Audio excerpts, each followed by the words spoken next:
નમસ્કાર દર્શક મિત્રો, ધ લોકસત્તા શોમાં આપનું સ્વાગત છે। ભારતીય રેલવેના ઇતિહાસમાં આજે એક સોનેરી પ્રકરણ લખાઈ ગયું છે। લાંબા સમયથી જેની કરોડો દેશવાસીઓ રાહ જોઈ રહ્યા હતા તે વંદે ભારત સ્લીપર ટ્રેન હવે પાટા પર વીજળીની ગતિએ દોડવા માટે તૈયાર છે। 30 ડિસેમ્બર 2025ના રોજ આ ટ્રેનનું એવું ટ્રાયલ લેવામાં આવ્યું કે આખી દુનિયા જોતી રહી ગઈ।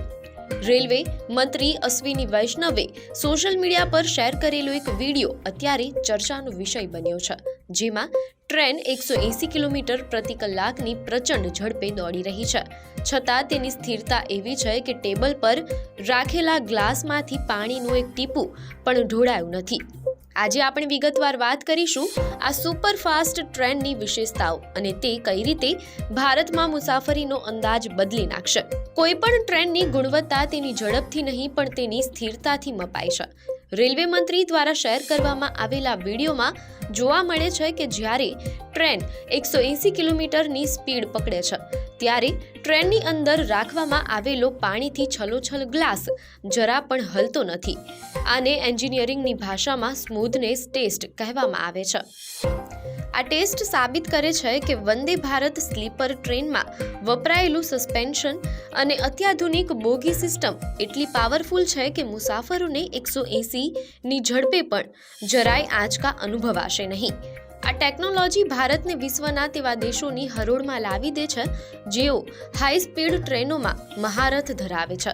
મીડિયા અહેવાલો અનુસાર વંદે ભારત સ્લીપરનું આ મહત્વપૂર્ણ ટ્રાયલ રાજસ્થાન અને મધ્યપ્રદેશને જોડતા કોટા નાગડા સેક્શન પર યોજવામાં આવ્યું હતું। રેલવે સેફટી કમિશનરની સીધી દેખરેખ હેઠળ આ ટેસ્ટ રન કરવામાં આવ્યો હતો। આ રૂટ પર ટ્રેને પોતાની મહત્તમ ક્ષમતા એટલે કે 180 કિલોમીટર પ્રતિ કલાકની ઝડપ હાંસલ કરી હતી। આ ટ્રાયલનો મુખ્ય હેતુ એ જોવાનો હતો કે હાઈ સ્પીડ પર ટ્રેનના બ્રેકિંગ, સિગ્નલિંગ અને વાઇબ્રેશન કંટ્રોલ કેટલા સચોટ છે।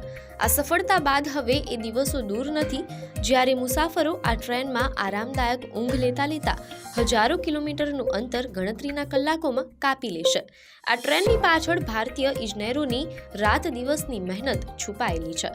મીડિયા અહેવાલો અનુસાર વંદે ભારત સ્લીપરના પ્રોટોટાઇપ કોચ ભારત અર્થ મૂવર્સ લિમિટેડ એટલે કે BEML દ્વારા બેંગલુરુમાં તૈયાર કરવામાં આવ્યા છે।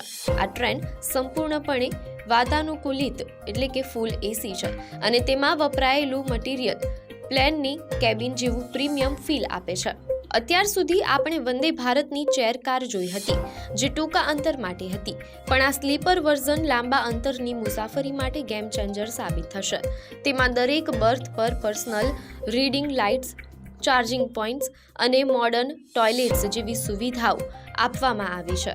વંદે ભારત સ્લીપર માત્ર ઝડપની બાબતમાં જ આગળ નથી, પણ તેની આરામદાયકતા તેને રાજધાની એક્સપ્રેસ કરતાં પણ ચડિયાતી બનાવે છે। આ ટ્રેનમાં નોઇઝ ઇન્સ્યુલેશન ટેકનોલોજીનો ઉપયોગ કરવામાં આવ્યો છે જે બહારનો અવાજ અંદર આવવા દેતી નથી, જેનાથી મુસાફરી શાંત રહે છે। તે સિવાય તેમાં અદ્યતન ફાયર સેફટી અને કવચ ટેકનોલોજી છે જે બે ટ્રેનો વચ્ચેની અથડામણ અટકાવે છે, તેમ અહેવાલોમાં જાણવા મળેલ છે। ટ્રેનની અંદરની ડિઝાઇન એવી રીતે તૈયાર કરવામાં આવી છે કે મુસાફરોને બિઝનેસ ક્લાસ પ્લેનમાં મુસાફરી કરતા હોય તેવો અહેસાસ થાય। આ ટ્રેન ભારતીય રેલવેની નવી અને આધુનિક ઓળખ બનવા જઈ રહી છે। હવે સૌથી મોટો સવાલ એ છે કે સામાન્ય જનતા આ ટ્રેનમાં ક્યારથી મુસાફરી કરી શકશે। મીડિયા અહેવાલો અનુસાર હજુ થોડા વધુ સુરક્ષા પરીક્ષણો અને ટેકનિકલ ચેકઅપ બાકી છે જે આગામી થોડા મહિનામાં પૂર્ણ થશે। રેલવેના જણાવ્યા અનુસાર શરૂઆતમાં આ ટ્રેન દિલ્હી મુંબઈ અને દિલ્હી કોલકાતા જેવા વ્યસ્ત રૂટ પર દોડાવવામાં આવશે। આનાથી આ મોટા શહેરો વચ્ચેની મુસાફરીનો સમય ઘટી જશે, જે મુસાફરો માટે મોટી રાહત સાબિત થશે। ભારતીય રેલવે હવે ધીમી રફતારના દિવસો છોડીને બુલેટ ટ્રેનની ઝડપ તરફ ડગ માંડી રહી છે। વંદે ભારત સ્લીપર ટ્રેન એ માત્ર એક વાહન નથી પણ બદલાતા ભારતની તસવીર છે। 180ની સ્પીડ પર પાણીનું ટીપું ન ઢોળાવવું એ સાબિત કરે છે કે ભારત હવે ટેકનોલોજીમાં કોઈનાથી પાછળ નથી। આ હાઈ સ્પીડ ટ્રેન વિશે તમારા અભિપ્રાય અમને કોમેન્ટમાં જરૂર જણાવશો। આપને માહિતી સારી લાગી હોય તો વિડીયોને લાઇક અને શેર કરજો, ચેનલને સબસ્ક્રાઇબ કરજો।